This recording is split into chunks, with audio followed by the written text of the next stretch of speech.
Halo semua, tetap semangat bersama Pak Agung. Dalam pembelajaran KD 4.16, menyusun sebuah resensi dengan memerhatikan hasil perbandingan beberapa teks resensi, kalian telah menunjukkan keterampilan. Yang pertama, menyusun potongan-potongan teks menjadi sebuah teks resensi dengan memerhatikan hasil perbandingan beberapa teks resensi. Selanjutnya, kalian juga telah menunjukkan keterampilan dalam melengkapi teks resensi yang sistematikanya rumpang atau tidak ada dengan memerhatikan hasil perbandingan beberapa teks resensi. Dalam sesi simpulan kali ini, mari kita ulang kembali materi hari ini agar kemampuan kalian semakin maksimal. Catatlah hal-hal yang kalian anggap penting ya. Kita awali materi yang pertama, yakni mengenai sistematika teks resensi. Sistematika teks resensi terdiri atas yang pertama judul resensi, orientasi berupa identitas karya dan sinopsis, argumentasi atau analisis berupa kelebihan dan kekurangan, dan yang terakhir tentang rekomendasi atau evaluasi. Berikut penjelasan terperinci mengenai masing-masing sistematika.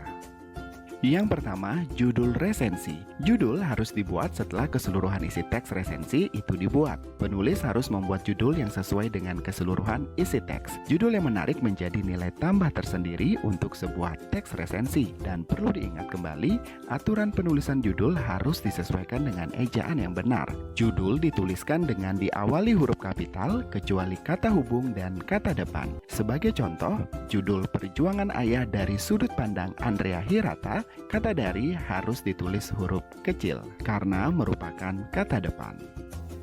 Selanjutnya, bagian orientasi yang terdiri atas identitas buku. Jika yang diresensi adalah sebuah buku, berikut isi bagian yang dapat penulis perhatikan. Yang pertama, judul buku, pengarang, penerbit, tahun terbit beserta cetakannya, tebal buku, dan harga buku.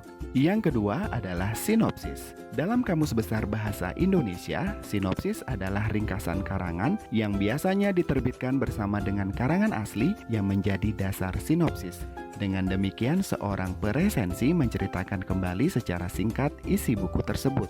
Sistematika selanjutnya adalah argumentasi atau analisis. Dalam hal inilah penilaian tentang kelebihan dan kekurangan suatu karya dituliskan. Kelebihan dan kekurangan resensi dapat dilihat dari unsur-unsur cerita seperti unsur tema, amanat, alur, penokohan, dan sebagainya. Hal yang juga dapat dinilai adalah tampilan fisik buku seperti sampul, penulisan setiap bab, atau gambar. Keunggulan dan kelemahan tersebut dijelaskan dengan alasan yang logis. Jika perlu, tuliskan halaman dari bagian cerita atau isi buku yang menunjukkan hal tersebut. Dan yang terakhir adalah rekomendasi atau evaluasi.